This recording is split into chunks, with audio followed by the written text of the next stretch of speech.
අද අපි මාර වැඩක් දෙන්න යන්නේ. මේක වැඩේ කියන්නේ කතන්දරයක්. කතන්දරය කියන්නේ මුල මැද අග තියෙන කුතුහලය දනවන සත්‍ය කතන්දරයක්. මේකෙදී ප්‍රධාන චරිතයක් ඉන්නවා. එයාට අපි කියනවා කොහොමද? හිටපු පූජක නැත්තම් පැවිදි කෙනෙක්. පස්සේ කාලෙක එයා ගිහියෙක් වෙලා විද්‍යාල ගුරුවරයෙක් වෙනවා. ඉන්නවා අවුරුදු 45ක් විතර. මෙයාගේ ජීවිතේ එක්තරා තැනකදී ඔයාලා කවුරුත් දන්න දේ තියෙනනේ, ડિප්‍රෙෂන් නැත්තම් විෂාදය කියන එක තරමක් බරපතල විදිහට නගිනවා. ඇත්තටම මේක මේජර් ડિප්‍රෙෂන් එකක් නෙවෙයි. මේජර් ඩිප්‍රෙෂන්ස් කිව්වොත් ගොඩාක් බරපතල වෙනවා. එතකොට නම් ඉතින් ඔය අංගයෝඩ ඒ වගේ පැත්තරවමක් ගහන්නම වෙනවා. නමුත් මේ මයිනර් ඩිප්‍රෙෂන් එකේ කාලයකට, ඒ සුළු කාලයකට තද බල වෙනවා. මෙන්න මෙහෙමයි මේ කතාව කියනකොට ගෑනු පිරිමි හොඳ නරක පින්පව් එහෙම දෙයක් නෑ මෙතන. අපි සජීව ශක්ති මනෝවිද්‍යාවේදී කරන්නේ ඇත්ත සැටියෙන් ඔබට කියන එකයි. හරි. දැම්මම ඔබ මට දෙන්න පොරොන්දු වෙලා ඉන්න සබ්ස්ක්‍රයිබ් එක දෙන්න. ඊළඟට කතාව අහලා ඉවර වෙලා ඔයාලගේ යාළුවන්ට මේ වීඩියෝ එක ෂෙයා කරන්න. තෑගි විදියට යවන්න. මෙන්න මෙහෙමයි කතාව අපිට පටන් ගන්න සිද්ධ වෙන්නේ. මම කියපු මේ ගුරුතුමා වයස අවුරුදු අපි කියමු 40 ගණන් වල වගේ කියලා. එයාගේ අර පූජක කාලේ නැත්තම් පැවිදි කාලේ තිබුණ ගතිගුණ ඔක්කොම එයාට තියෙනවා. නිවුණෝග බව, කල්පනාව, මිනිසුන්ට අහුම්කම් දීම ඔක්කොම. නමුත් ගිහි බව තුල තියෙන જાති මෙයාගේ ලියලාගෙන එනවා. කොහොම හරි ඒ කියන්නේ කෙටියෙන් කිව්වොත් මෙයාට කැලලක් සෙට් වෙනවා. ඒ කියන්නේ මෙයා කවදාකවත් ලව් කරලා තිබුණේ නැහැ. පොඩි කාලෙම පැවිදි ජීවිතේට ගිහිල්ලා ඇවිල්ලා දැන් ඉස්කෝලේත් වැඩ කරලා අවුරුදු 40 ගණන් වෙනකොට මෙයාට ප්‍රේමතියක් හම්බ වෙනවා. එයා 30 ගණන්, මෙයා 40 ගණන්. ඉතින් කොහොම හරි වයස කොහොම වුණත් අවුරුදු 2ක් මේ ලව් එක යනවා. හොඳට යනවා. මොකද දෙන්නගේම කතා ඇහුවට පස්සේ මට තේරුණා හොඳට ගිහින් තියෙන කියලා. නමුත් ඊට පස්සේ අවුරුද්දයි මාස 3ක් විතර වැඩි අබුල් බුබුල් වෙලා තියෙනවා. රයිට්.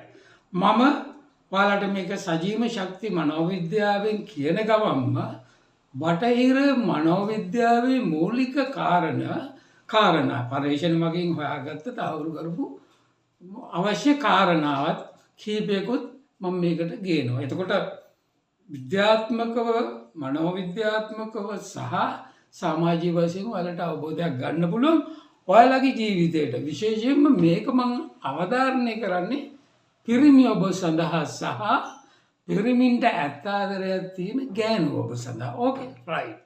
මෙන්න මෙහෙමයි උන්නේ කතාව. මෙයාට කිට්ටුවන්ත කෙනෙක්, සහෝදරයෙක්, ඥාති සහෝදරයෙක් ලංකා මනෝවිද්‍යාලයේ උපදේශන සේවයෙන් සජීව දිගන්තයට මේ පාසල් ගුරුතුමා එක් කරගෙන ආවා. ඒ එනකොට එයාට විෂාදය කියන එක, ડિප්‍රෙෂන් එක කියන එක හොඳටම බරපතල වෙලා තිබුණේ. ඉතින්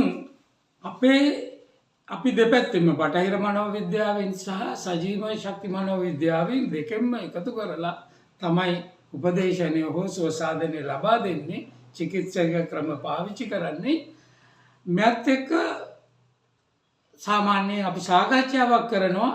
ඇත්තටම මෙයත් එක්ක හරි ලේසි. මොකද එයා අවංකවම ඕන දෙයක් ඉස්සර ඇතුව කියන පුද්ගලෙක්. සමහර අය ගොඩාක් අංගල කිව්වම අපිත් අමාරු වැටෙනවා, එයාත් අමාරු වැටෙනවා. නමුත් මෙයා ස්ටෝරිය හරියටම කිව්වා මොකද්ද වුනේ කියලා. ඒ කියන්නේ ප්‍රේම සම්බන්ධය අවුරුදු 2ක් විතර හොඳටම තිබුණා. අවුරුදු 3කට ඊළඟ අවුරුදු 2කින් පස්සේ පොඩ අබුල් බුබුල් වෙනවා. ඒ කියන්නේ එයාගේ පෙම්වතියගේ පැත්තෙන් බොරුවට කඩ දානවා, තරහ වෙනවා, රණ්ඩු වෙනවා, නම්මනම් ගන්නවා. නමුත් මෙයාගේ ජීවිතත් වගේම හිමින් සිරුරේ ගලා යන එකක්. එයාගේ ආදරෙත් අර විදිහට රණ්ඩු වෙනවා, ෆෝන් එක බ්ලොක් කරනවා, මැසේජ් දාන්නේ නැහැ. ඔය වගේ ප්‍රශ්න තිබුණා.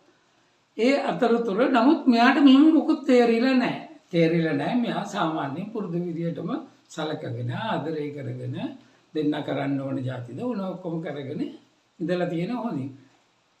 නමුත් අන්තිමේදී කොහොම හරි මෙයා කියන්න පටන් ගන්න තියෙනවා අපි දෙන්න වෙන් වෙමු කියලා. කවුද පෙම්පතිය කියන්න කියලා තියෙනවා. නමුත් එයා මේ ඉස්කෝලේ මාරු වෙලා දෙන්න එක ස්ටාෆ් එකේ ඉඳලා තියෙන්නේ ඉස්කෝලේ වෙන එකකට ගියාට පස්සේ කිව්ද අපි දෙන්න වෙන් වෙමු මෙහෙම බෑ අර වගේ වනේ කන් ගෙදර ගන්න පටන් ගත්තා. ඉතින් ඒ වුණාට මෙයාගෙන් ගන්න සැලකිලි වාසි සියල්ලම ආදරේද වෘතල්ද ඔක්කොම ගන්න ගමන් මෙහෙම කියද්දී මෙයාට ඇත්තටම මෙයා ගොඩාක් ජීවිතේ කට්ට වෙලා නැති හින්දාද කොයිද මෙයාලට මේ මායම් කියනේව අහුවෙන්නේ නැහැ ඒ තරම්. එයාලා ධර්මෙන් එයාගේ ධර්ම කෝණින්නේ ගොඩක් දුරට බලන්න නිසා අනුකම්පාවෙන් බලන්නේ. අන්තිමේදී උනේ එයා කිව්ව දවසක් දැන් එන්නම හම්බ වෙන්න එන්නෙත් නැහැ මොකොත් නැහැ මාස ගණන් හම්බ වෙන්නේ දවසක් ඉතා හොඳට සුවදව කතා කරලා පින්වතිය කිව්වා මට ඔයා හම්බ වෙලා වැදගත් කාරණයක් කියන්න තියෙනවා. වැදගත් කාරණයක් හම්බ වෙලා. එයා කිව්වා මැසේජ් එකක් දාලා කිව්වා ඕක දාන්න කෙටියෙන් කිව්වා. එයා කිව්වා බෑ මට මේක හම්බ වෙලා කියන්න ඕන. එනම් වැදගත්. කියලා වෙනද සාමාන්‍යයෙන් මෙයාලා රහස් තැනකට නැත්නම් රූම් එකකට වගේ ගිහිල්ලා ඒ වගේ හම්බුනාම කතා කරනවා ලිංගික කටයුතු කරනවා. ඕක කරගෙන හිටියට මේ සැරේ යම්කිසි සීරියස් නිසා ඒ ටීචර් බබා මට මෙයා කියන්නේ ටීචර් බබා කියලා කියන්නේ ආදරේ ටීචර් බබා මේ කියලා දෙනවා අර රූම් එක එහෙම යන්න බෑ අපි රෙස්ටෝරන්ට් එකට හරි පාරක් එක්කලා ගිහිල්ලා නැත්නම් පාක් එකට ගිහිල්ලා මෙහෙම කතා කරමු කියලා මෙතනවා දැන් ඈත කිලෝමීටර් 100ක වගේ ඈතින් ඉන්නේ දවසක් ඇවිල්ලා කතා කරන්න ගියා. දැන් කතා කරන අතරේ එයා කෙලින්ම කියලා තියෙනවා මේකයි මම කියන්නේ මේ ඔයා හොඳ කෙනෙක් නමුත් මට මගේ ආදරය මේ දැන් අවුරුදු 30 ගානක් ඉවර වෙගෙන යනකම් මට ආදරයක් හම්බෙලා තිබුණේ නැහැ. මම ලව් කරලා කියලා જાති තියෙනවා ඔයත් එක්ක තව දෙන්නෙකුට තුන් දෙනෙකුට ඊට කලින් ලව් කරලා තියෙනව නෑ. ඇත්තටම ගත්තොත් මම ඔයාගේ අනුකම්පාව කරුණාව හොඳ මිනිස්සෙක් ඉඳ මං හිටියට මට ආදරය කියන එක දැනෙලා නෑ. නමුත් මම මෙහින් අස්වෙලා ගියාට පස්සේ මීට අවුරුද්දයි මාස දෙකකට විතර කලින් මට මම ආස කරන ශරීරයක් තියෙන ඇඟක් තියෙන පෙනුමක් තියෙන හැසිරීම් තියෙන එයා මං ඕන විදිහටම ආදරණය කරන කෙනෙක් මට හම්බ වුණා. ඒ නිසා මම ඔයාලට විවෘතව කියන්නේ අපි යාළුවෝ වගේ හරි මේ සහෝදරයෝ වගේ ඉමු කිව්වම මේ අපේ ගුරුතුමාට හිතුව මේක බොරුවක් කියලා. ඇත්තටම බොරුවක් වගේ තමයි. හිනාවිලි තමයි මේක කියන්නේ කියලා තියෙන්නේ. හිනාවිලි විලුන් තලිකෝ ඉලා. ඊට පස්සේ කමන්නේ එහෙම කියලා දෙනවා. ඊට පස්සේ පොඩ්ඩක් මේක කොස්ස වගේ පොඩ්ඩක් ඇවිලෙනවනේ දැන් ඇවිලෙනකොට එයා විස්තර කියන්න පටන් ගන්න තියෙනවා මේ පුද්ගලයාගේ හොඳ ගති ගුණ මෙහෙම මොන පසේ බුදු කෙනෙකුට හරි මල පනිනවනේ නේද? දැන් මේ තව මේ ලව් එක ක්ලෝස් කරලා නැහැ අවුරුදු ගානක් හිටපු ආදරවන්තට අලුත් ආදරවන්තයාගේ ගුණ කියනවා මිහිරිකම කියනවා රසවත්ව කියනවනේ මල පනින කොහොම හරි කේන්ති ගියත් අපි වගේ ඕපන් කෑ ගහන්නේ නැති කෙනෙන්නේ මේ අපේ ගුරුතුමා. එයා කියලා තියෙනවා ඔයා එයාට ආදරය කරාට මට කමක් නැහැ. ඔයා යත් එක්ක නිදාගත්තට මට කමක් නැහැ. මම කියන්නේ ඔයා මට ආදරය කරන්න ඒ ආදරය කරා වගේම කියන්න ඔයාලා දැන් ඕන විදිහට මොනවා කිව්වත් කමන්නේ මට ඒ දේවල් කියන්නත් එපා. මම රහත් වෙලා නැහැ මට දුක හිතෙනවා මටත් කේන්ති යනවා ඒ හින්දා ඔයාලා ඔක්කොම જાති ඕන එකක් කරගන්න ඔයා මට බොරුවට ආදරේ රංගපාන්න මම එතකොට සැනසෙලි ඉන්න මම වෙන කෙනෙක් හොයන්නේ නැහැ වෙන જાති මොකද නැති ප්‍රශ්නයක් නැහැ කිව්වහම එයා කියලා තිනු අනේ මම බොරුවට නෙමෙයි උත්තරලා මෙහෙම කිව්වේ කියලා ගිහිල්ලා දැන් ඊට පස්සේ මට ආයෙත් ඔන්න හිත හැදුණා බලන්න මේ ගෑණි කරන විහිළු මාර විහිළුනේ කියලා මේ මිදලා දැන් එනවා දෙන්න වෙන වෙලා එනවා මෙයාගේ තැනට යනවා එයාගේ යන ගමන් මම මැසේජ් එකක දානවා ඇත්තටම මම ඇත්ත කිව්ව ඇත්ත පිළිගන්න විදියක් නැති නිසා මට කරන්න දෙයක් නැහැ. මෙන්න මේකයි තත්ත්වය. අය ඔයාමට මෙසේජ් කරන්නවත් මොකුත් කතා කරන්න එපා. මේක මෙතනින් ඉවර කරන්න කියලා. ඇත්තටම මුල් වෙලේ යා මූණට කියනකොටත් මෙයාට නොදැනුණානේ. මේක එයා ඇත්තක් කියලා පිළිගත්තේ නැහැ, බොරුවක් කියලා දුන්නා. ඒ කියන්නේ මෙහිමයි. මෙයාට පොඩි කම්පනයක් ඇති වුණා, ෂොක් එකක් ඇති වුණා. ඒක ඩක් ගාලා කියනකොට මම එක්කෙනෙක් එක්ක මෙහෙම දැන් අවුරුද්දයි මාස ගාණක් ඉන්නවා කියනකොට එම්බතා ඕනෙමින් සවෝඩ මිනිස්සෙක් ගැස්සෙනවා ෂොක් එකක් කියලා. ඒ කියන්නේ චිත්ත වේගී කම්පනයක් ඇති වෙනවා. මේ කම්පනය ඇති වුණා. ඊට පස්සේ කල්පනා කරගෙන ඉඳලා එයා හිතුවා නෑ මම විහිළුවට කිව්වා මොකද කියන්නේ කිව්වේ පොඩි බැලන්ස් එකක් ආවා. ඊට පස්සේ මෙයා හිතුවා මේ විහිළුවක් නේ කරායේ හරි මොකක් හරි ඇත්තටම හිතේ තිබිලා හරි තාම මේකට try එක වෙන්න ඇති කියලා එයා හිතාගත්තා. මේක සැබෑ වෙන දෙයක් නේ, කවදාකවත් මෙයා මාව දාලා යන්නේ නෑ කියලා අපේ ගුරුතුමා හිතුවා අපේ ටීචර් බබා ගැන. හරි. නමුත් දැන් එයා බස් එකේ යනවා, මෙයාත් බස් එකේ යනකොට ටෙක්ස්ට් කරා මොකක් කියලාද මෙසේජ් එකක් දැම්මා. මෙන්න මෙහෙමයි තියෙන්නේ. අදින් පස්සේ මේක ඉවර කරන්න ඕන කියලා. ඇත්තම එතෙන්දී වෙන්නේ ඒ කම්පනයක් කියන ෂොක් එක ප්‍රතික්ෂේප කිරීමක් වුණාට ඇත්තටම උන දේ තමයි මෙයා තුළ ෆ්‍රස්ට්‍රේෂන් එකක් පටන් ගත්තා. ෆ්‍රස්ට්‍රේෂන් එකක් කියලා කියන්නේ විශාල බලාපොරොත්තු තියාගෙන මෙයාලා අවුරුදු ගානක් ආශ්‍රේ ඒ බලාපොරොත්තු එකින් එක කැඩි කැඩි බිඳි බිඳි සුණු විසිරි යනවා වගේ යාගේ ඇඟට හිතට යාගේ කාර්යකාවට දැනෙන්න පටන් ගත්තා දෙවිලිල්ලක් එක්ක. ඒකට බලාපොරොත්තු බිඳීම අපි ඒකට ටිකක් වචනෙන් කියනවනම් අපේක්ෂා භංගත්වය. විශාල අපේක්ෂාවක් බිඳිලා සුමු වෙලා විසිරලා යනවා එයාගේ ඉස්සරහම මේ දැනෙනවා. එතකොට මේ අපේක්ෂා භංගත්වය කියන එක ෆ්‍රස්ට්‍රේෂන් එක කියන එක තවදුරටත් ඩිනයි කරන්න බෑ. ඒ කියන්නේ ප්‍රතික්ෂේප කරන්න බැරි දානට එයාට තහවුරු වුණා.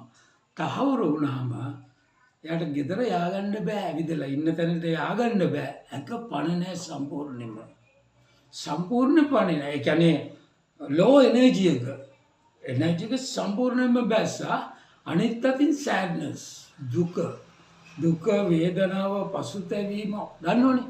ඔයාට එහෙම වුණා නම් හරි. ඔයාගේ කොල්ලා ඔයාට එහෙම කරා නම් නැත්නම් ඔයාගේ කෙල්ල ඔයාට එහෙම කරා නම් ඔන්න දැනෙනවා. කෙරලා ඇතිනේ, දැනිලත් ඇති. දැනිලා නැත්තම් try කරලා බලන්න. right. එතකොට මෙන්න මේ steps තුනක් තියෙනවා. ඒ කියන්නේ shock එක, denial එක, frustration එක. වෙන විදිහට මානසික කම්පනයක් නැහැ කියලා හිත හදාගන්න එක නැහැ කියලා ප්‍රතික්ෂේප කරන එක සහ බලාපොරොත්තු බිඳීම. මෙන්න මේ තුන ගොනු වුණාට පස්සේ එක පිටිපස්සේ ආවට පස්සේ තමයි අපි කියන මේ විෂාදේ නැත්නම් ડિප්‍රෙෂන් එක කියන කෙනෙකුට ඇටැක් කරන්න පටන් ගන්න. ওই කාරණා තුන නැතුව ડિප්‍රෙෂන් එකක් ඇති වෙන්නේ නැහැ. ඉතින් අපේ ළඟට එන ගොඩාක් අය අපි දන්නවා ડિප්‍රෙෂන් තත්ත්වයේ විස්තරය කියන. ඒතර අපි දන්නවා ડિප්‍රෙෂන් එක. මොකද්ද කියලා ඇහුවොත් එයාලා මුල් ටික කතන්දරේ මොකොත් කියන්න බලන්නේ නැහැ. එක්ක බොරු කියනවා මොනවාරි කියනවා. ඒතකොට අපි දන්නවා ෂොක් එකක් ඇති වුණා, කම්පනයක් ඇති වුණා. ඒක ටික කාලයක් ප්‍රතික්ෂේප කරලා හිත හදාගෙන හිටියා. නමුත් බලාපොරොත්තු දිගින් දිගටම වඩා වැටිලා ඇතිසැටියෙන් පේන්න ගියාම මොකද වුනේ?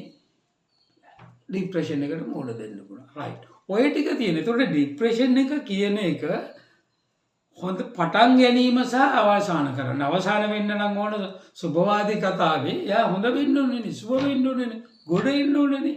අපි කරන්නේ අපේ ජොබ් එක ඒකනේ, ගොඩ ගන්න එකනේ. එතකොට අපි නිකන් ගත්තොත් මෙතන මේ පොයින්ට්ස් 7ක් තියෙනවා. මැද පොයින්ට් එක තමයි තුන දෙපැත්තේ තියෙනවා. මැද පොයින්ට් එක තමයි ડિප්‍රෙෂන් කියන්නේ. මැද පොයින්ට් එක. එතකොට මැද පොයින්ට් එක වුණාම තමයි අපේ ළඟට එන්නේ. මුල් පොයින්ට් තුන සිද්ධ වෙලා තියෙනවා. ඕන දැන් මම අපේ ගුරුතුමාට වෙච්ච සිද්ධි තුන කිව්වා. දැන් අපි යන්නේ ඊළඟ පොයින්ට් තුන කතා කරන්න. ඒ කියන්නේ ડિප්‍රෙෂන් එක ගැන තියලා එයා පිළිගන ඔක්කොම තියෙනවා. ඇත්තටම ගොඩාක් අවංක අය ලෙඩේ සුව කරගන්න ඕන අය අත්ත කතා කරලා තියෙන අපිට ආලා තද කරලා පොලිසියෙන් වගේ මොකක් හරි ලාච්චුවේ දාලා හරි අන ස්ටිපින් ගාලා අහගන්න නෙවෙයි අපි ඉන්නේ සේවයකට. ඉතින් මම මේක කියන්නේ කවුරු හරි ડિප්‍රෙස් වෙලා ඉඳලා ස්වසාධන තැනකට ගියා නම් සයිකියාට්‍රිස්ට් ළඟට ගියා නම් මනෝවෛද්‍යවරයෙක් ළඟට ගියා නම් අඩුම ගානේ තෙල් බෙහෙත් වලින් දෙන්න ළඟට හරි ගියත් අත්ත කතාව කිව්වොත් හොඳ තෙලක් දෙයි. right. එතකොට අපිට තියෙන අභියෝගය තමයි මෙයාගේ විෂාදේ ලක්ෂණ. ඒ කියන්නේ ලෝ එනර්ජි එක. එයාගේ තියෙන සියලු ශක්තිය සිඳිලා ගෙවිලා කිඳිලා ගිහිල්ලා ඉවරයි. බින්දුවට යට පණ නැහැ. අත උස්ස ගන්න බෑ, වැඩක් කරන්න බෑ, මොකුත් කරන්න බෑ, ඔය පා වෙනවා. ඒත් එක්ක මේ අඩවල තියෙන දුක හාදු දෙන රැයේ නින්ද රැති රැය නේද? ඔය සින්දුලේ විලා තියෙන මාර විදියට බූට් සෝං කියලා බූට් සෝංස් වල තියෙන්නේ ඔක්කොම ડિප්‍රෙෂන් නේද? මේ කඩා වැටිච්ච කෙන. නවල්ස් ගලවල් ෆිල්ම්ස් ගල ලෝක වැඩිපුරම සාහිත්‍යාංග සහ කලාංග තියෙන්නේ ඩිප්‍රෙෂන් එක ගැන වෙලා. හරි. එතකොට එහෙනම් කලාකාරයෝ ඒ වැඩේ දෙනකොට ડિප්‍රෙෂන් එක මහා ප්‍රහර්ෂයකට නගලා කලාකෘතිය දෙනකොට මනෝවිද්‍යාඥයන් සහ මනෝචිකිත්සකයන් සහ මනෝවේදීන් වන අපේ ඩියුටි එක තමයි මේ මිනිස්සු ආයත් ඇත්ත සමාජයට තියෙන එක. එතකොට අපි පළවෙනියටම කරන දේ තමයි එක්ස්පෙරිමන්ට් එකක් කරනවා. එක්ස්පෙරිමන්ට් කියන්නේ විදඬු වචනයක්. ඒකේ වචන තේරුම් ගොඩක් තියෙනවා. දැන් මම පාවිච්චි කරන්නේ එක්ස්පෙරිමන්ට් එක කියලා. එයත් එක්ක අනගන්න. හරි. මෙතන ඉන්නවනේ අපේ ගුරුතුමා. දැන් අපි දෙන්න වැඩක් කරන්න යන්නේ. ඒ කියන්නේ ඔයාලට දැන් මේ තියෙන තත්ත්වෙ මේ පණ නැති ගතිය, අව්‍යාකූල ගතිය මිදෙන්න අපි දෙන්න පොඩි අත්දැක බැලීමක් කරනවා. එක්ස්පෙරිමන්ට් එකක් කියන්නේ අත්දැකීම ට්‍රයල් එකක් දානවා. ට්‍රයල් එකකදී වැරදින්නත් පුළුවන්, හරියන්නත් පුළුවන්. ඒ නිසා සජීව ශක්ති මනෝචිකිත්සකේ කවදාකවත් කියන්නේ ඔය මං ගොඩ දාලා දෙනවා මට රුපියල් 5000යි කුකුලයි මල් පට්ටියයි අරවයි මේවයි ඔය කියන්නේ එක නැත්තම් හත්වරුවක් ඇවිල්ලා බෝධි පූජා කියලා ඒ සෙල්ලම් අපි කියන්නේ අපි අවංකවම කියලා ඔයයි මයි එකතු වෙලා ඔයාගේ ජීවිතේ වෙනුවෙන් අත්දැක බැලීමක් කරනවා. මේ අත්දැක බැලීම කරනකොට ඔයා මට සහයෝගය දෙන්න, මම ඔයාට සහයෝගය දෙන්න. මෙන්න මේක. ඒ කියන්නේ ඔයාට ජීවිතේ වැරදුනා යම් කිසි එකක්. නමුත් ඔයාට ජීවත් වෙන්න තව ඉඩ තියෙනවා. ඒ කියන්නේ එකාමත්වෙම මැරෙනවා ඔය ෆිල්ම් වල. එහෙම මෝඩ ෆිල්ම් වල, මෝඩ නවල් වල, මෝඩ මල් කතා වල එකාමත්වෙම මැරෙන જાතියෙත් ඉන්නවා. ඔයාට එහෙම මැරෙන්න ඕන නම් අපරාධ කාලේ වාගේ මානසිකයි ඔයාට ඒක වෙන්න පුළුවන්. නමුත් මේ ටෙස්ට් එක මම දෙන්නේ අපි දෙන්න හොයලා බලමු ඔයාගේ ජීවිතය ඇතුළෙන් අල්ලගෙන පොඩි ಜಾති තියෙනවා ඔයාගේ. ඉතාලම මේ පොසිටිව් සුභවාදී ලක්ෂණ ගොඩක් තියෙන පුද්ගලෙක් ඔබතුමා. ඔබතුමාගේ පූජ්‍ය දිවියයි ගුරු ජීවිතයයි අවංක පෙම්වත් ජීවිතයයි ගත්තාම මට වරදින්න විදියක් නැහැ. මොනවා හරි දහමක් තියෙනවා, මොනවා හරි සජීව ශක්තියක් මේ විශ්වයේ තියෙනවා. සජීව ශක්තිය වාතුල ක්‍රියාත්මක වෙනවා අනිවාර්යයෙන්. ඒ හින්දා මට චවරවා ගොඩ වෙනවා කියලා. හැබැයි මායිත් එක පොඩක් ඔයා වැඩ කරන්න ඕනේ. ඊට පස්සේ අපි කල්පනා කරනවා එයාගේ අහනවා අපි දෙන්න ප්ලෑන් එකක් හදමුද කියලා. ප්ලෑන් එක කියන්නේ රූල් ගහලා කොටු ගහලා මේ නෙමෙයි. මං ඇහුවා ඇත්තටම ඔයා ස්ත්‍රීන් ගැන දක්වන අදහස මොකක්ද? ආකල්පය මොකක්ද දැන්? එයා මට කිව්වා සර් මෙහිමයි මම මහාන වුණේට මම පන්සලේ ඉනකොට සාමාන්‍ය කාලෙත් මානෙන්ට කලින් මං ගෑනුවට හරිම ආසයි. එයාට මම පුදුම ආදරයක් තියෙන දැක්කම මම පොඩි කාලේ අම්මට ආච්චිට පුංචි අම්මලට රැඳලට එහෙමමයි ඉස්කෝලේ ටීචර්ස්ලා උගන්වනකොට ඒ කියන්නේ ස්ත්‍රී අය උගන්වනකොට මං එයාට මම පුදුම ආදරයක් තියෙන එයාට මම හරි උනන්දුයි. ඒ හින්දා මේ දැන් මෙයා එයාගේ මගේ ටීචර් බබා එයාගේ පාරේ ගියා නම් මට දැන් හිතෙනවා ඔබතුමත් එක්ක කතා කරාට පස්සේ මේ තවත් කෙනෙක් ඊට වැඩිය හොඳ කෙනෙක් ඊට වැඩිය කොහෙත්ම ගෑවිලාවක් නැති ඉහළම හොඳ කෙනෙකුත් මට හම්බ වෙන්න පුළුවන්. ඇත්තටම මට මේ සල්ලිද තත්ත්වෙද ජොබ්ද වංශෙද ඒවා එහෙම වැඩකුත් නැහැ. වයස පිළිබඳව එහෙම මේකකුත් නැහැ. මට ඕන මේ මගේ හිතටයි ඇහැටයි ප්‍රිය වෙන කෙනෙක් හම්බුනොත් මට මේ වේක මැකිලා යයි මේ කියලා තියා අවංකව විවෘතව කතා කරනවා. තව ගොඩක් જાතියෝ මේ ඔයාලගේ කාලේ පිරුම අහන්න ඕනේනේ. එහෙම කිව්වා. කිව්වා මේක මට පළවෙනි අත්දැකීමක් මේ හැබැයි මම හිතන්නේ යාගේ පරිණතකමට වෙන්න ඇති. යාගේ ධර්මය මම කියන්නේ ගයි මොනවා හරි ධර්මයක් කියලා කියන්නේ ජීවිත ප්‍රායෝගික දෙයක්. යා මේ දිව්‍ය සත්භාවය ලබන්න ඕ නිවන් දකින්න ගියේ නැති වුණාට ආගම අරා යා ජීවිතය කියන එක වටාගෙන හිටිය පුද්ගලයෙක් නිසා එයා ඒකේ අවශ්‍යතාවය අවංකවකම කොහරි මේක අපිට කරන්න පුළුවන් කියලා. ඊට පස්සේ දැන් මේක අපි දැන් අත්හදා බැලීමෙන් ගත්ත අදහස තහවුරු කරන්න වෙනවා. මම අපි තහවුරු කරන්න පුළුවන්ද කොහොමද කියලා. කොහොමරි මම මේ කියන කතාවට දැන් මේක ඉවර වෙනකම්ම කතාව ඉවර වෙන්න මට මාස 8ක් ගියා. හරිද? මාස 8ක් ගියා. මොකද අර තිබ්බ පළවෙනි එක්කනත් එක්ක තිබුණු ගනුදෙනු ඔක්කොමත් ඉවර වෙලා ඊට පස්සේ මෙයාට අර පොඩි කුලැටිකමක් තියෙනවා. එයාගේ ජීවිතය, එයාගේ චරිතය. මොකද මේ පූජක ස්වරූපය තාම හොල්මන් කරන නිසා. ඉතින් ඒ හින්දා යමකට මැදි ආශාව වුණාට මැදිහත් වෙන්න බෑ. නමුත් එයාගේ ඥාති සහෝදරයත් එක්ක අපි කතා කරලා එයත් ඉඳවල කතා කරලා අපි කිව්වා මේ නිකන් ඒක අදහස් සාකච්ඡා කරා. කොහොමද මෙයාට කෙනෙක් හොයන්නේ? එයා කිව්වා ලව් කරන විදියට නම් මේ ලව් විදියට අර පටන් ගත්ත විදියට හොරෙන් බලලා ඉනා වෙලා එලා කරතකට වෙලා හිම මම බයයි මං ආසයි කෙනෙක් හොයලා දෙනවා නම් හොය යෝජනාවකින් එනවා නම් කැමතියි කියලා කිව්වා.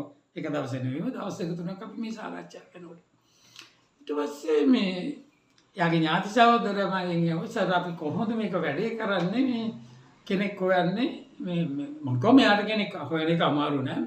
මෙයා වගේ කෙනෙකුට ඕනනම් 4-5 දිනක් හරි හොයලා දෙන ක්‍රම තියෙනවා කියලා hina වෙලා වීලු කරලා මම කිව්වා ඔයාලා කල්පනා කරලා ක්‍රම ටිකක් හොයාගෙන ඉන්න මාත් සාකච්ඡා කරලා උදව් කරන්න කියලා. මේ දෙන්න ආවා සහෝදරයෝ දෙන්න පස්සේ ඥාතනිය වෙන්න පටන් ගත්තා. එයාලා යෝජනාවක් ගෙනම මේ පත්තරවල මංගල යෝජනා තියෙනවනේ. ඒ මංගල යෝජනා බලලා තෝරලා දාමු කියලා. ඉතින් ඒකට මම පොඩ්ඩක් ඇඩ් කරා. බලන්න මෙහෙම කරන්න. මේ එක්කෙනෙක් දාලා බලලා උත්තර එනකන් ඉන්න එපා. මංගල යෝජනා පත්තරවල ටික දෙක තුනම අරගෙන බලලා මේ අරගෙන සිලෙක්ට් කරන්න. අර රේස් දාන කට්ටිය කොලේ දෙවරනවා වගේ යම් යම් જાති වල දාලා සිලෙක්ට් කරලා එයාට 10ක් හරි 15ක් හරි 20ක් හරි අරගෙන පොදුවේ ලස්සන ලියුමක් ලියලා එක කී කරලා print out 10ක් හරි 20ක් හරි අරගෙන ඒ නම්බර්ස් වල දාලා ඒ පත්‍ර ගන්තර වලට අරලා ඔයාලා ඉන්න. ඔයාලගේ විශ්වාසය තියාගන්න මම එයාට ඇතුළු කරා සජීම ශක්තිය ගැන අදහසක් දුන්නා. එදා තමයි දුන්නේ. ඔයා තුල ඔයාගේ කාර්යකාව තුල සජීව ශක්තිය තියෙනවා. ඒක ක්‍රියාකාරී. ඔයාගේ අවශ්‍යතාවය එයා ඉෂ්ට කරලා දෙනවා. ඒ හින්දා ඔයා නිතරම හිතින් කියන්න ජය ශ්‍රී සජීම ජය ශ්‍රී සජීම ජය ශ්‍රී සජීම. තව ගොඩාක් විස්තරත් එක්ක ගැන කියලා දුන්නා. බලන්න මම වෙන දවසක කියන්න කිව්වා. ආවා. දැන් මෙයාගේ ඇඩ්‍රස් එක දාලා විස්තර දාලා ඔක්කොම දාලා අපිට දැන් ලියුම් එනවා. ලියුම් එනකොට මට දැන් කෝල් කරනවා. හැමදාම රෑ 7ට විතර ගත්තාම 8 වෙනකම් විතර අපි දෙන්න සාකච්ඡාව විස්තර ලියුම් ගැන. කොහොම හරි මේ ලියුම් යාලා 20 25 දාලා තිබුණා. 13කින් 14කින් හොඳ රෙස්පොන්සස් හොඳ. පස්සේ මේ මම කිව්වා දැන් ඉතින් සහෝදරයත් එක්ක බෝල්ඩ බයික් එක තිබ්බා සහෝදරයට දෙන්න නැගලා ඔය ගෙවල් වලට ගිහිල්ලා රෝමක් ගිහිල්ලා බලලා එතන අපියරන්ස් එක බොඩි අපියරන්ස් එක බලන්න එපා. ඊට අනේ සර් මට කොහොම හරි හිතන්නේ. යාලා කිව්වෙමයි කලබල නැතුව තමන්ගේ පාඩුවේ ඉන්න ජීවත් වෙන අහිංසක. ඒ කියන්නේ යාගේ අර රිලිජියස් ලයින් එකට තරල යන්න පුළුවන් කැරක්ටර් එකක් තමයි දැන් මෙයා බිල්ඩ් අප් කරගෙන ඉන්නේ. එහෙම එකක් කියලා. යන්න මොකෝ ඒකත් බලා ගන්න පුළුවන්, රූපෙත් බලන්න පුළුවන්. ඒ ආධ්‍යාත්මික જાති ගහනින් කෙනෙක් තියෙනවා හොඳයි. නමුත් ඉතින් කෑමක් කනකොට රස කරනවා, අපි කලර් ගින් දානවා, ඒ වගේ ඒවත් තියෙන්න ඕන.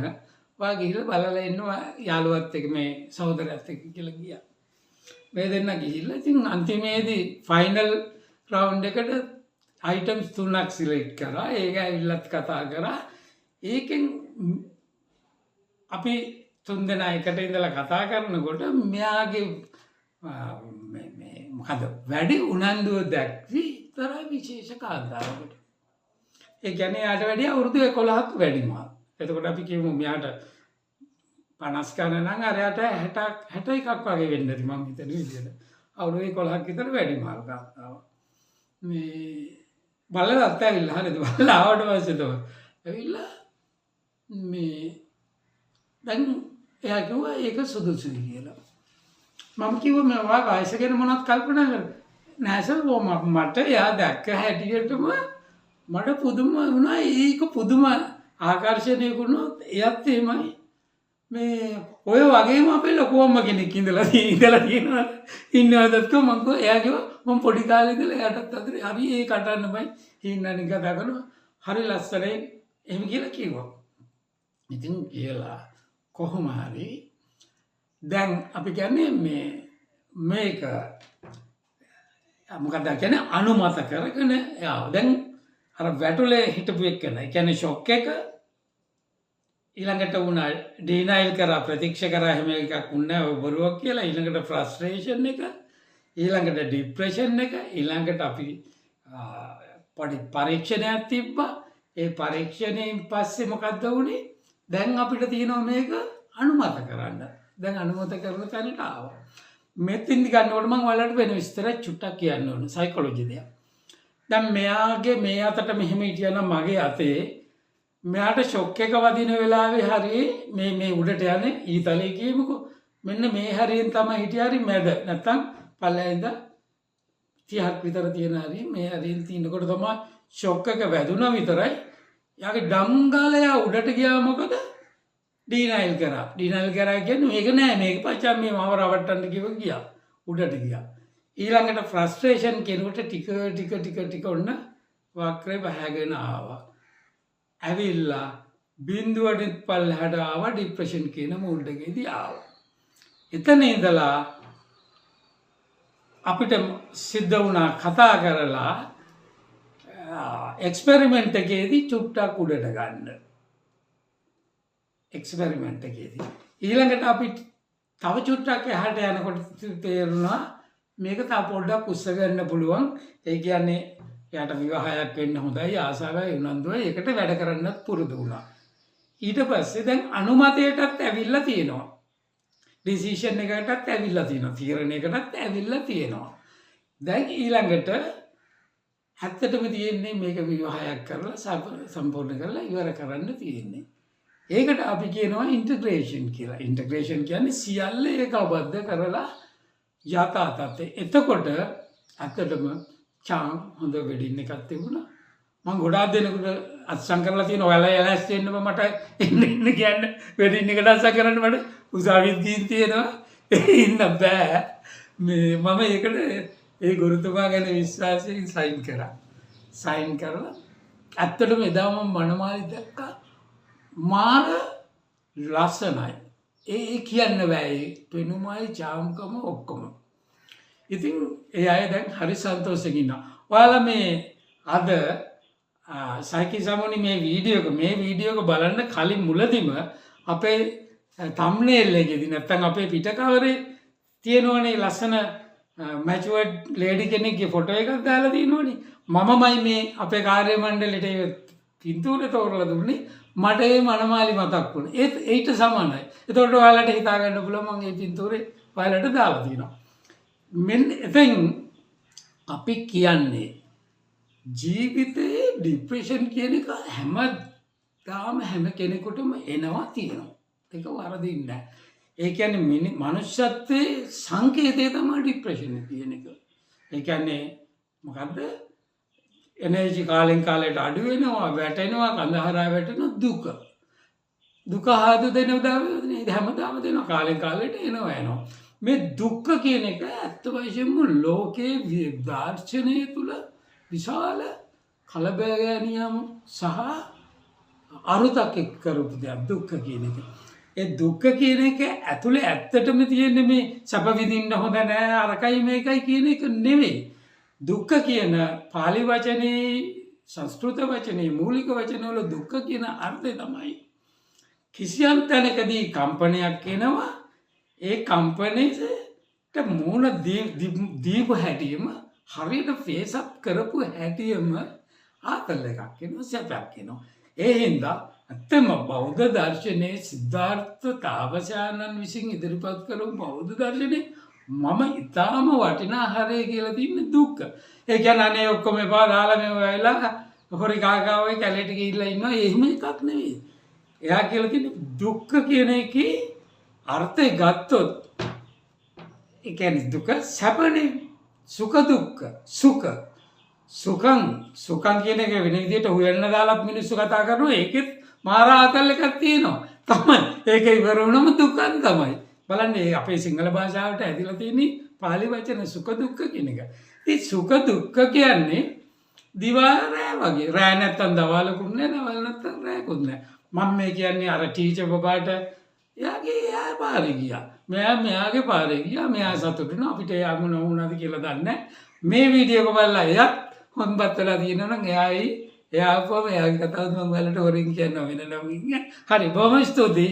මතක් කරලා subscribe කරන්න, අනිත් එක share කරන්න, අනිත් එක ඔයාලගේ මත දක්වන්න. බලන්න ප්‍රශ්නයක් තියෙනවා කියන්න. සජීව දිගන්තෙන් සල්ලි ගන්න නැහැ. සල්ලි ගන්න අපි ලංකා මනෝවිද්‍යාවේ තියෙන මනෝවිද්‍යාව විෂය උගන්වනකොට විතරයි. නොමිලේ. එන්න හැදෙන්න.